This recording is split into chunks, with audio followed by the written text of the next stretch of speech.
You're listening to Widowed AF with Rosie Gill-Moss and Lucinda Boast. We've invited some members of the world's most exclusive club to bravely share their stories. Join us for some honest conversations about living a different life, the crushing lows, the surprising highs, and everything in between. Please note this is a podcast about death. Carefully read the episode descriptions and be kind to yourself. But for now, welcome to our podcast. Let's begin. Hello and welcome back. Today's episode is going to be a little bit different in that we know very well our guest. So today, as we mentioned last week, we've got my husband, John, on. Hello, John. Hi. And thank you ever so much for allowing us to probe you. So this is going to be probably a little bit challenging for both myself and for John. We are in the same house but in separate rooms. And obviously a few emotions are going to get stirred up during this one. So we're just going to roll with it and see where we go today. So Jonathan and Sarah met in 1998, which means that they were both, practically babies. They were married in 2012 and their daughter Holly was born in 2013. Unfortunately, in 2018, Sarah found out that she had bowel cancer. And aged just 37, in the November of that year, she died. This left John a widower and Holly without a mum. And I'm going to ask John now just to tell us and you about those early days and, how do you process something like that? So, John, thank you ever so much once again for agreeing to talk to us. And I'll let you speak now. Okay. So it was mid-June 2018, just after Holly's birthday.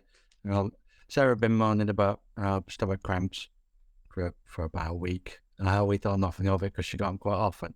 But then one particular night she woke about 4 a.m. and was just in the bathroom, just retching and literally vomiting everywhere. I went in to see if she was okay. And it looked like the aftermath of a drunken teenager. She'd gone everywhere. It was uncontrollable. But there was a smell to it, which didn't make it smell like the normal vomit. I'm trying to do this as cleanly as possible, but it's bodily stuff. So you'll have to bear with me. But so it smelled like a thing that would come out the other way. If we'll leave it at that. So yeah, you don't want to sanitize on here, but yes, thank you.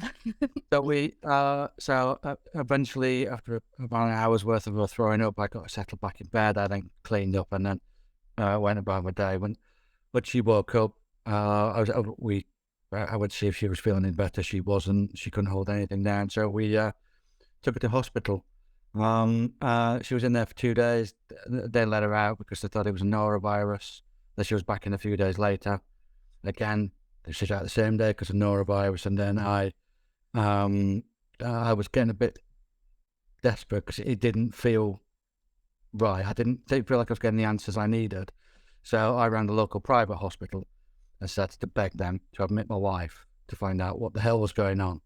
And you had private healthcare, didn't you? Because I'm right in saying that Sarah had Lynch's syndrome, which is a genetic predisposition to this particular cancer. Yeah, she did. So we actually lost her dad to bowel cancer the month before Holly was born, back in 2013.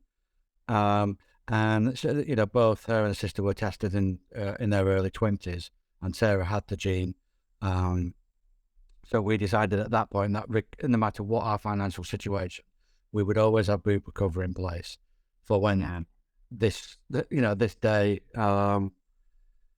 arrived. So I ran this private hospital and just gave them the full story, what was happening, throwing up, how the GP wanted the hospital to do a CT scan, but the hospital wouldn't do a CT scan, and they thought it was norovirus.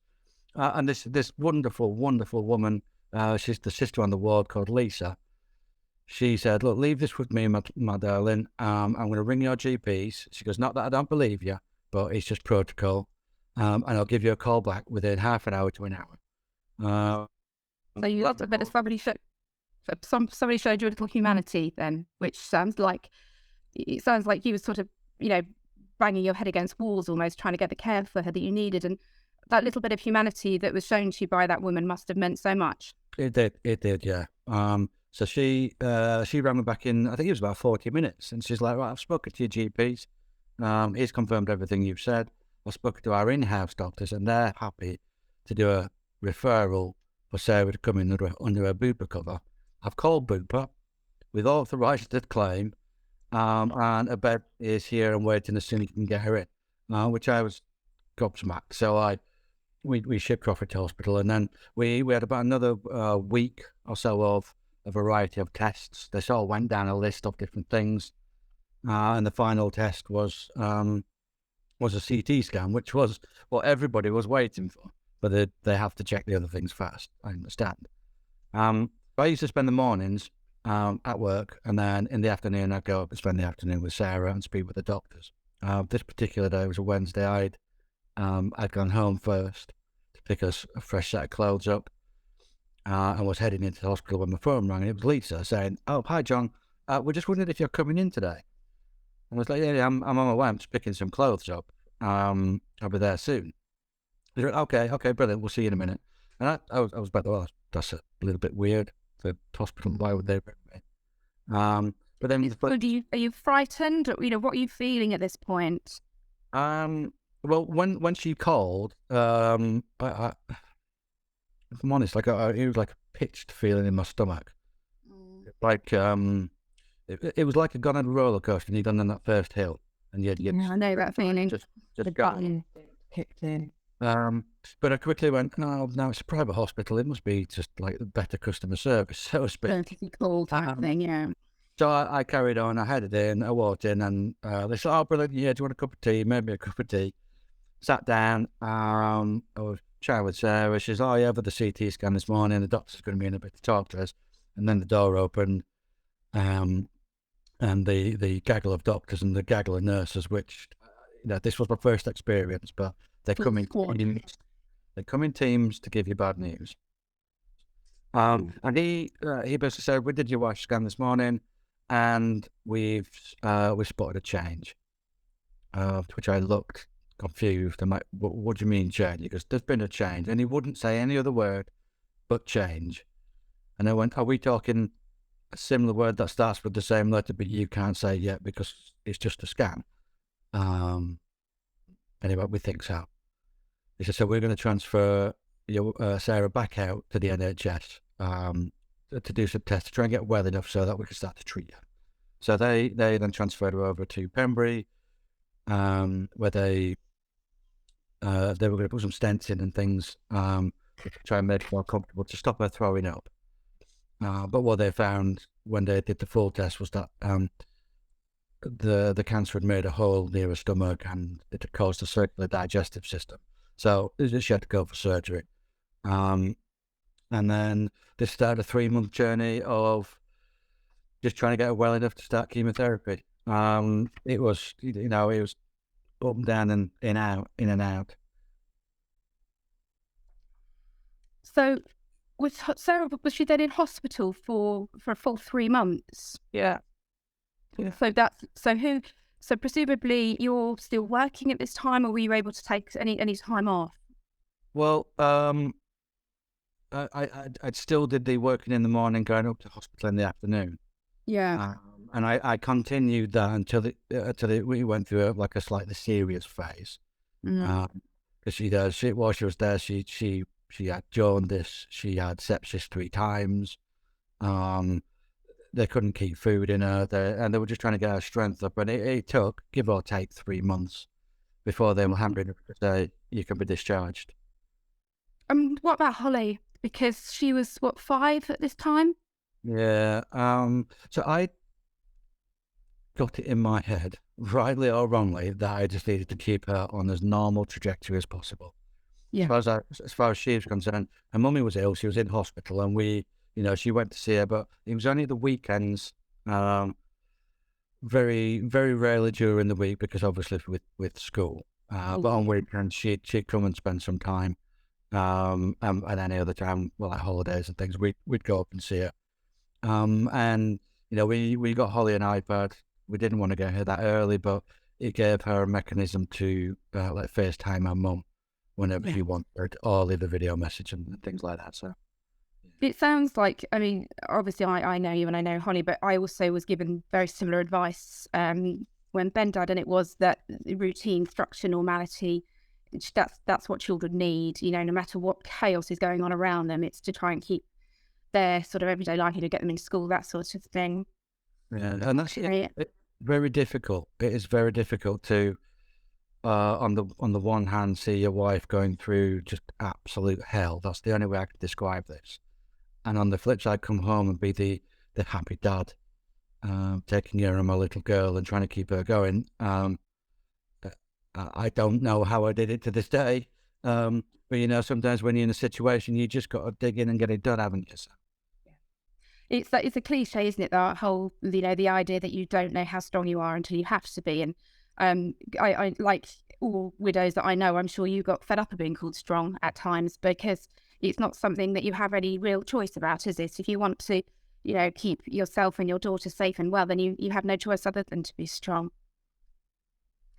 Okay, so I'm gonna push you a little bit here, John, and I'm gonna ask you if you would to go back to the time where hope sort of started to disappear, and you and Sarah were having to face the very real possibility that this wasn't going to work. And I know this is difficult, and I feel horrible asking you, but I do think it's important that we talk about it. So if you are able to, could you go back to that part, that horrible part in your life for us?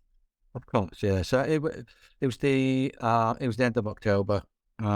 Sarah just completed her second round of chemotherapy, and the chemo went on through the week, and then the weekend was sort of like the hangover of when the chemotherapy, because when they had it, it doesn't hit. So, so Holly were with my sister-in-law, just so I had the house clear, just so I could concentrate on looking after Sarah and not having to be a dad as well.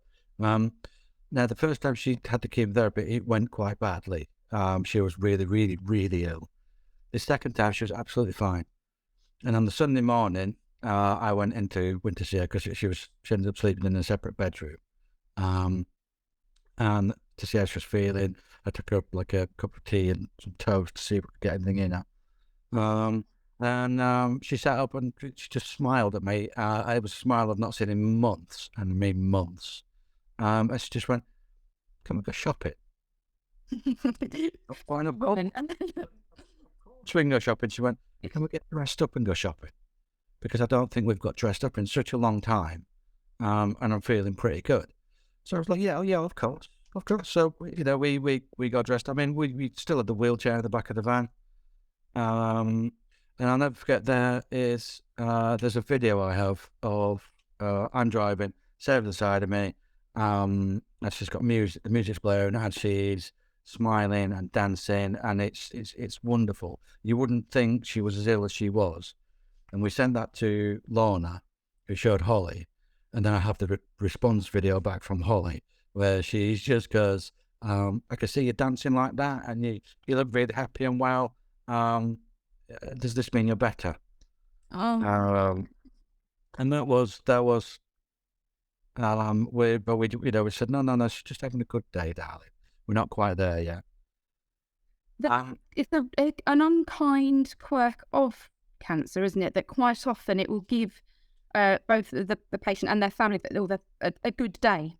It's I'd never heard of this until I met you, but it's not uncommon, is it? No, we'd seen it with her dad and her nan, and her nan didn't die; she died of old age. But they have this. It's like a moment of brightness where they're back and they're feeling really, really good, and they're really enthusiastic, and just feeling great. But then, you know, 4 a.m. that day, Holly was back home, and I heard Sarah crying downstairs, and first I wondered how she got downstairs, because she wasn't very mobile. And I went out, and she was just in agony. She was in so much pain. It was the first time that I couldn't take her to hospital, because obviously I couldn't leave Holly in the house by herself. So we had to blue light. I said all the neighbours saw the blue lights come, and and take her away. And this was the beginning of the end. We did we know? I don't know. If I'm going back now, yes, we probably knew this was the beginning of the end, because she was in quite serious pain. And it took quite a lot of painkillers to bring her to not be in pain. But obviously by this, they were on a fentanyl patch at this point, and it upped the strength. So the medical started to have an effect on who she was. There's they say, don't they, that often at this point you've already begun to mourn the person that you love, because they're physically there with you, but they're so medicated, and that must be awful to just have to watch this strong, vibrant character just disappear into a shell before your eyes. Just so painful.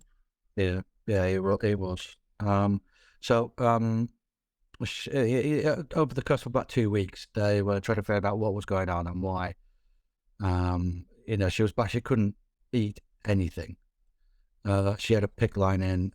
She was even rejecting that. And that's when I knew, because that happened with her father. His PICC line stopped working, which and a PICC line is just where they feed you through a tube in your bloodstream.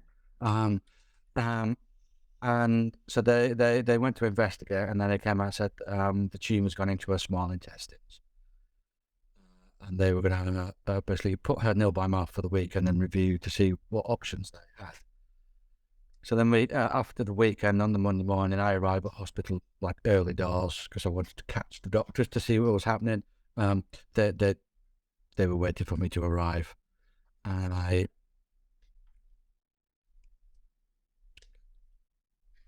So obviously this is all going on, and presumably you're the point of contact for the medical staff, because Sarah's has so much medication that she's presumably not able to kind of take in what is quite complicated information.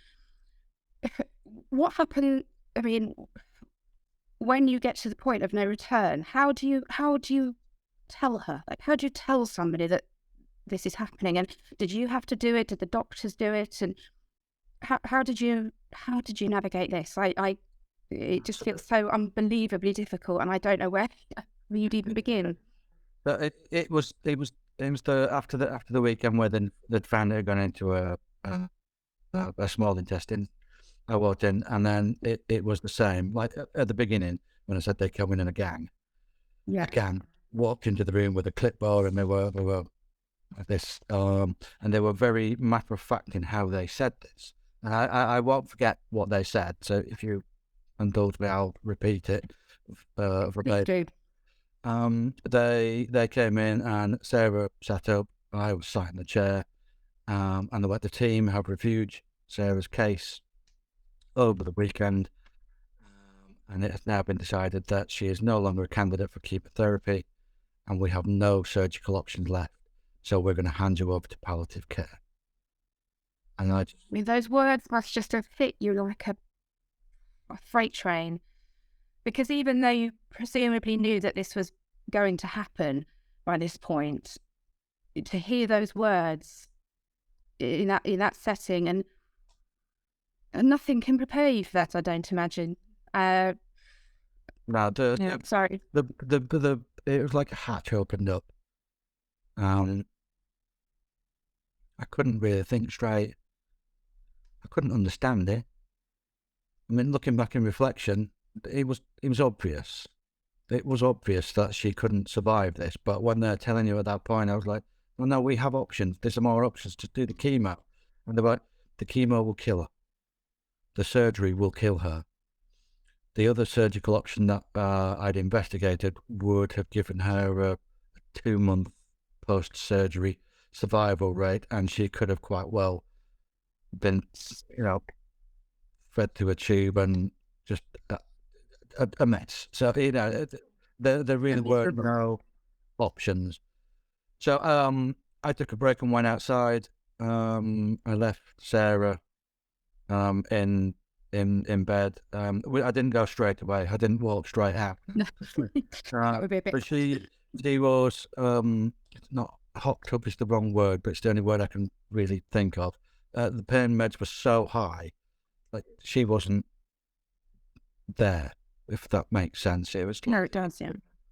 we've all had incredibly drunk better halves, and it was a similar scenario, except we'd just been given this information.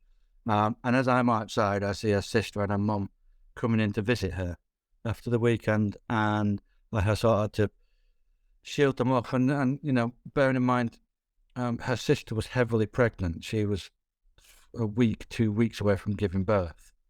And I remember I shepherded them off and sort of walked them down this really, really long path to benches because I didn't want to tell them where they couldn't sit down, because obviously Lorna was pregnant. And it felt like I was walking forever, and just this monumental weight on my back that I've got to do this again because, we had to tell Lorna about her dad, and now I'm telling her about her sister. And this is just not fair, So I told them, and there was a lot of confusion, and I ended up actually ringing the consultant in charge. I cannot, for the life of me, remember his name. You don't. It was incredible, but I can't remember it. And I got him to come in and explain to Sarah, what was happening, because she didn't seem to believe me. And she was accusing me of giving up. But let me be clear, that wasn't Sarah. That was the drugs and the disease talking. And this is another cruelty of end of life cancer, isn't it? Is that they become unrecognizable, and anger and resentment comes out. And I've heard many people talk about this, but prior to becoming a widow myself and meeting people who've been widowed, I didn't know this happened. I didn't know this existed. So when it happens, it must be so frightening and just, kind of like an additional pain for you to bear, whilst processing that you're about to lose, the woman that you love. It does, but from August onwards, I'd flipped from being a husband and become her carer. Right. Yeah. And it was a very, very different relationship, because you have to put things away, you have to block them out, and you have to be there for this person. That's one of the curses of being cancer adjacent, as I've heard it referred to. So you're not the one that's ill, they're the one that's ill, and you have to basically just push your feelings all the way down to the bottom of your stomach and get on with it. But then I then had to go and speak with palliative care, and we were talking about end of life options and would she go into a hospice, and she didn't want to do that. So we brought her home. It took about a week because I'd asked them to reduce her pain meds so that I could have sort of a final conversation with her, just to make sure I'd got her wishes, which the hospital did do. Not so much that it was detrimental to Sarah's pain levels, but enough that we could have a conversation. And she was quite brave and clear. She said, get yourself healthy, you need to quit smoking, you gotta look after that little girl of hers. It's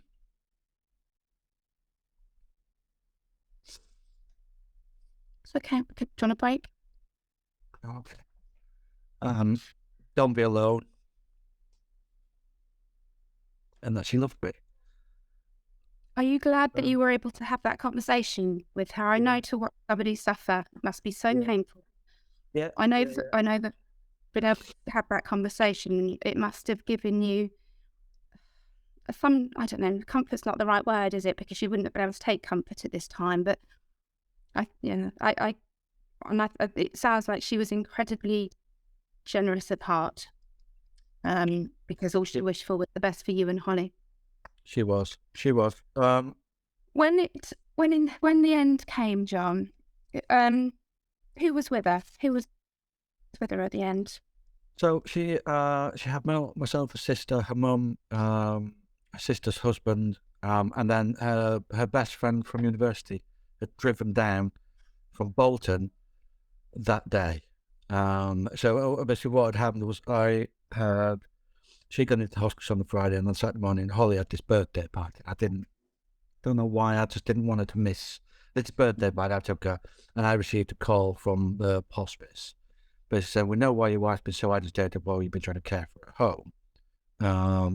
It's called terminal agitation, and it's one of the 3 stages of dying." And, and they told me on the phone, and I was in the middle of a car park outside a community hall with Holly playing inside with all her school friends. And they just said, "We're going to have to change her medication up, but when we do, she's not going to be around much longer. She won't see the weekend." And you're receiving this information while you're sitting outside a child's birthday party. It's I can't think what the word is, but it's the paradox of doing something so normal and then receiving something that, following that conversation, either life as you knew it ended. So so we were there. Amy, I realised that I'd not rang Amy and told her about the palliative care. Like 2 weeks before, I'd not rang her up and said, like, she's end of life. Understandable. I didn't. Yeah, I don't think anyone can hold this. My head was full. Yeah. And it was just decided, I'm like, oh my God, I need to ring her. So I rang her and explained, and she just went, "I'm on my way," and just put the phone down. I then rang our other friends and said, "Could you be on standby to have Holly for the night or for the weekend?" They're saying Sarah's not going to make it through the weekend. Right. I'm sorry. I feel like I'm pushing you to do this, but No, it's okay. It's okay. If Holly asks, then she's going to stay with us. If she doesn't, then I'd like her to go and stay somewhere else, because Holly was so used to her being in hospital, she'd turn up and go to the playroom, as 5-year-olds do. So we got to the hospice. Lorna, by this point, had her baby. It was 3 days old. She'd had quite a brutal birth and was actually trapped in hospital until the Thursday, as Sarah passed on the Saturday. And Lorna and Sarah were incredibly close. They were very much best friends as well as sisters. So to be separated from her sister at the very last moments that she would ever get to see her, that must have been, I know very difficult for her. And Jenna was so excited to meet Lorna's little boy. She was. There was the old jokes of like, "Oh, wait till you have a baby, you know what's going to be like." But she was also very, proud of her little sister. Was building her own family, and becoming a mum. We had so many aspirations. But of Holly and Costantino growing up together and big cousins. That's still happening, but now his Auntie Sarah's no longer here, so now it's Holly's mum. But they still have lots of pictures of her up, don't they? And she knows who Auntie Sarah is. I've seen him identify her from a picture, which I think is very, very special. Probably, but Sarah met him. She met him on the Friday in the hospice, and she actually named him because Lorna I think she had about 3 or 4 names, and she said, "Sarah, could you choose?" And Sarah chose Costantino Jr. It was a little tongue-in-cheek joke to start with, because obviously Lorna's husband is called Costas, and Sarah thought it would be amusing to hear Junior. But so she met him. So we arrived up there. We went in to see Sarah. Sarah was asleep. Holly just gave her a kiss on the forehead and said, "I love you, mummy," and then, "Can I go to the playroom?" She went. So she got picked up later on, and then it was about 7:15 at night. We were all sat with her. It was close to the end. The anyone who's been this will know that the breathing changes. There's a rhythm to it that just changes. And we're all sat, and it's quite sad, and everything else. And then there's a knock at the door, and the nurse comes in. She goes, "We can't have the visitor." And I sort of looked and went, "Who the hell is here now?" And I was ready to say, "Tell them to fuck off." You're not coming. But they went, "It's Amy." And I was like, "Oh my God." No, bring her in. And I remember I said to Sarah, "Hey Sarah, you're never going to guess who's here. Amy's here." And Sarah, even though she couldn't really speak, just sort of mumbled, "Amy." And then Amy came in, and there was more tears, more sadness. But then suddenly the conversation changed, and we started to go through times at university that her and Amy had together, or when Lorna had been up and they'd been out dressed in the crazy outfits they used to do, or when Sarah chased some fella down the street because he nicked her wig, passing out on stairs, that sort of thing. And as we're recounting the story, Sarah's sort of making it sounded like a laugh noise, but it was so gargled and mumbled. And then 7:15, she coughed and she went. Thank you so much for reliving that for us today, because that I can feel how difficult that was, and I think you can hear it in your voice as well. And that I think that is the first time I've heard from you, the whole story, because it's just not something that as a society we talk about. We tend to touch the surface of this. So you've just had to watch your wife die, a woman that you've been with since your early 20s. Your world's just been blown apart. And even though it's coming, it still doesn't take away the trauma and the shock and the horror. You now have a really shit job to do. You have to tell your daughter. And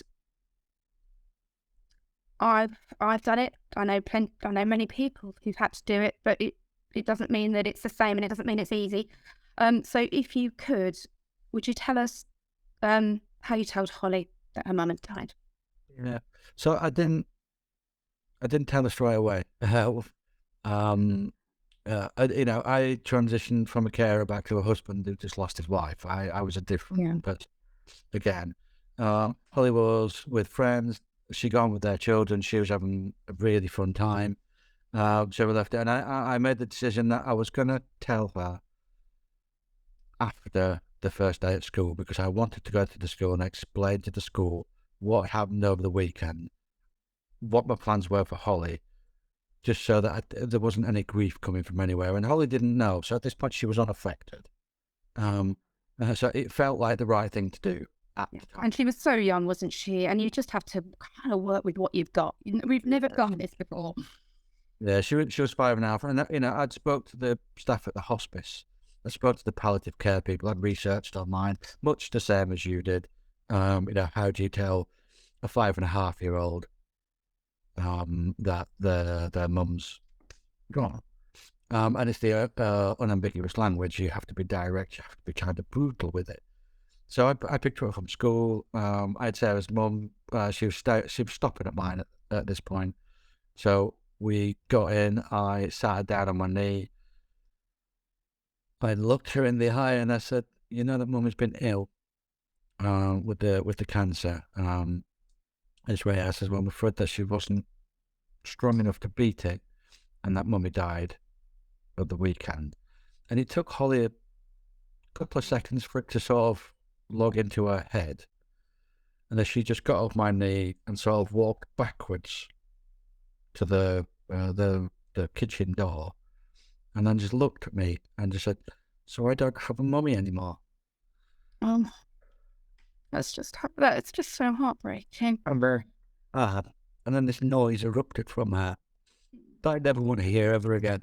No, that's a noise.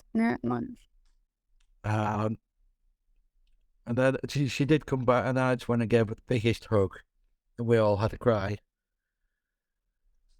And then then it's back to normal life. We were then thrown into Christmas, and then the funeral and all the rest of it. So obviously I know Holly very well.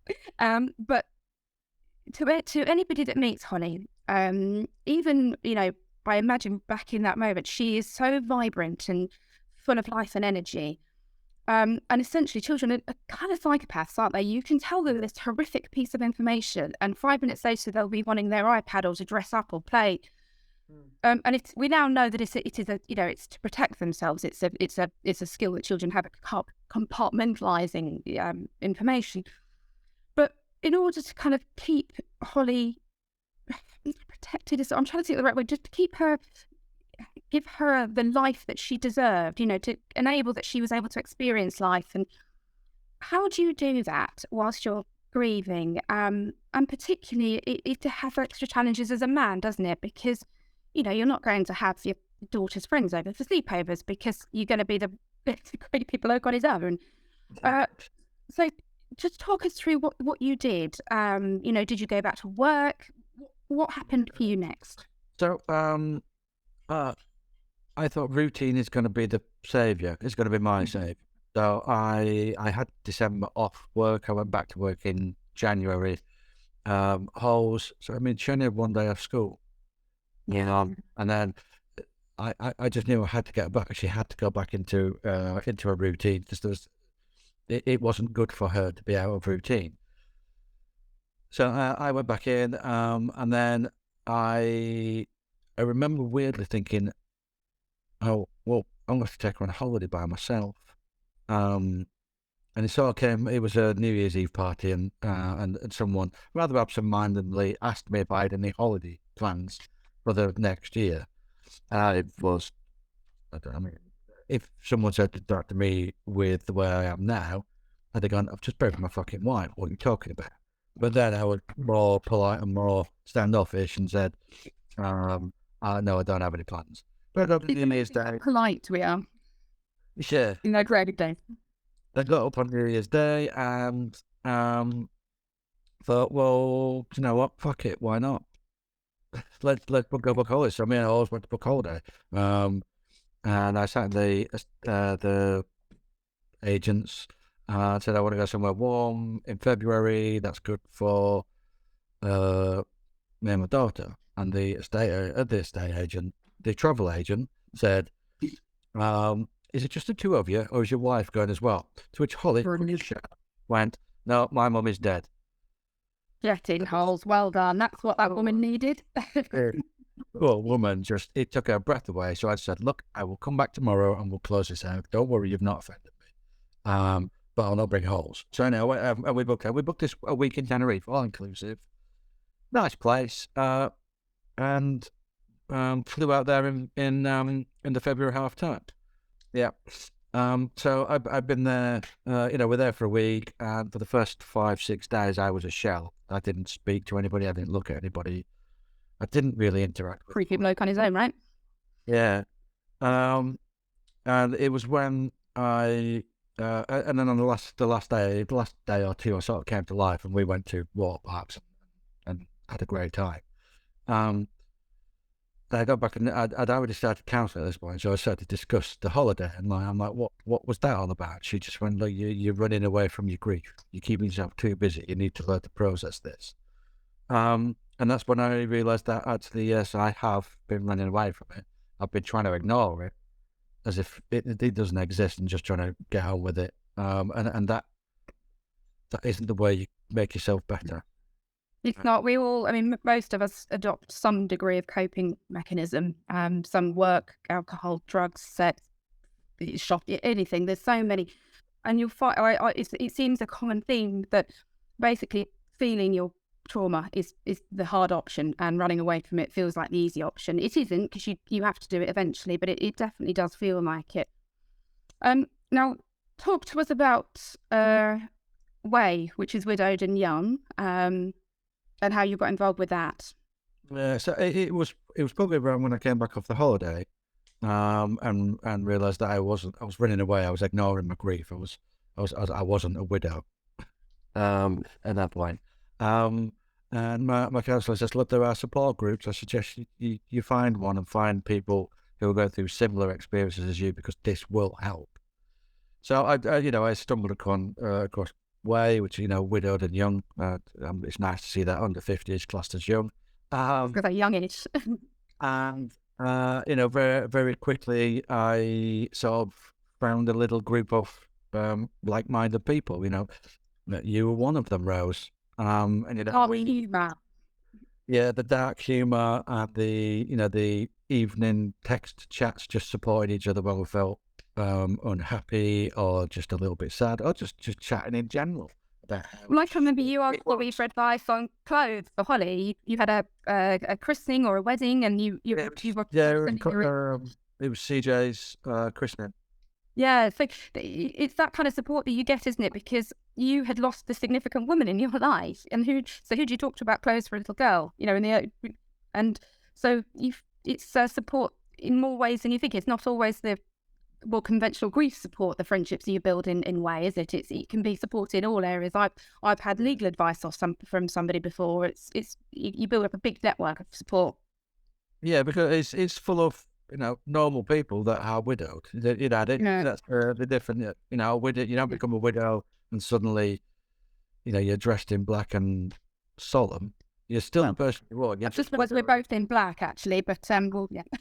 Yeah, I don't That's my point. So, and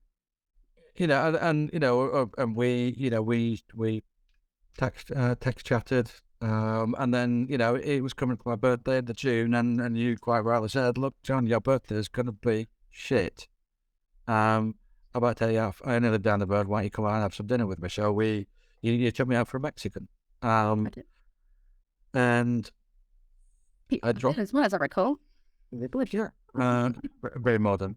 And we got back. I dropped you off. I was going to give the babysitter a lift out. So I was wearing outside, and then you reappeared, poked your head through the window, and gave me a kiss, and forward. It blew my world apart. Because I wasn't expecting it or looking for it or anything else. But we'd had such a cracking night, and there was obviously something there that you wanted to explore. I wanted to explore, but I would never have made the first move because I'm a man. I'm a single, widowed, 40-something-year-old man. Also, one of us was drinking that night. Can I just point that out? I was driving. I was driving. It'll be a little of the Dutch courage. That's what that would have been. So it's something I regretted for a second since it was a spur of the moment impulse move that led us on a trajectory to something quite magical. Yeah, really magical. And then we started seeing each other more. Wednesdays was our night out, and then suddenly the weekends came in, and then you met Holly, I met your three, and it was purely as friends to start with. And then there was the way trip to Tenerife. I just decided to come on with you all at the end of the year. That was the trip that my eldest caught us having a little snug around the corner. That was because we hadn't told the children that we had, separate rooms and everything. And it had sort of transitioned into something more than friendship. We weren't ready to tell the children yet in Tenerife. And my eldest came on the corner and caught us having a snug. But as it happened, they were completely on board with it, weren't they? They were really cool. Actually, I was surprised. Yeah, they were brilliant. So, what does life look? I feel silly asking this because obviously I know, but what does life look for you now, John? So now life is pretty good. Yeah. I've done a hell of a lot of work on my physical health. I've done even more work on my mental health. I feel I understand myself, both physically and mentally, probably better than I've ever done in my entire life. So I feel I'm in a really, really good place. Really good place. And people do sometimes ask us, don't they, how do we manage the fact that essentially there's four of us in this marriage, and we're quite open, aren't we? We have pictures of both Ben and Sarah up. We talk about them, quite often, you will catch a glimpse of Holly, won't you? And just sometimes it will take your breath away how much she looks like her mother. And the same with my eldest, he's my height now, and he was, a little boy, and it's that real, gosh, you look like your dad. So the fact that we have been fortunate enough to fall in love and create a new life together does not mean that in any way that we've done it without them. They are so included in this patchwork family of ours. And it's so what people need to remember about widows, and especially with other when they get in new relationships, because it can be quite tense for people. But they didn't leave us. Ben didn't leave you. Sarah didn't leave me. She would have quite happily still been here now. And you go through the the 7 stages of grief with the anger and everything else. But where I sit now is, it was a privilege. I was lucky enough to spend 20 years with this woman. And we were lucky enough to, have that little firecracker that is Holly. Well, she's not so little anymore. And I still love her. I still love her with all my heart. But rather than thinking back to the time of her death and the illness, I've moved beyond that now. And I remember the memories, the holidays, the jokes, the laughs, the nicknames, and all the good parts. And it actually brings a sense of comfort to me. And I love that we have the sort of relationship where they're still in our lives. Because I don't think I could do it if I was forced to hide away from her. I don't think so either. I think you can't. It's not like you can't be jealous of a dead person. No. That's what it comes down to. You can't, and particularly when there's children involved, you have no choice. You have to. They're their parents, and even Lulu keeps. She has to have some pictures of John because he's Scarlett's dad. You can't erase them forever. Yeah. Anyway. The other thing to remember is the widow is not the person that died either. No. So people need to give us a break sometimes. They do. Oh, John, thank you so much. Even as your wife, I feel that I have learnt so much from this conversation with you. I anticipate that you're going to feel a little bit jarred afterwards, so I shall come down and give you a massive hug, actually. I'm going to just apologise now that we lost Lulu partway through that recording. So it wasn't that she was just sitting silently. She dropped off the recording. I think it's a tech issue, but due to time constraints, we had to kind of power through and record. So I might get her to record something and add it in the end for you. But with lots of love, as always, from all of us here at Widowed AF, we'll be back on Friday with a catch-up session. Goodbye. Thank you for listening today. We'll be back with you soon for more from the front line of loss. But for now, as you were.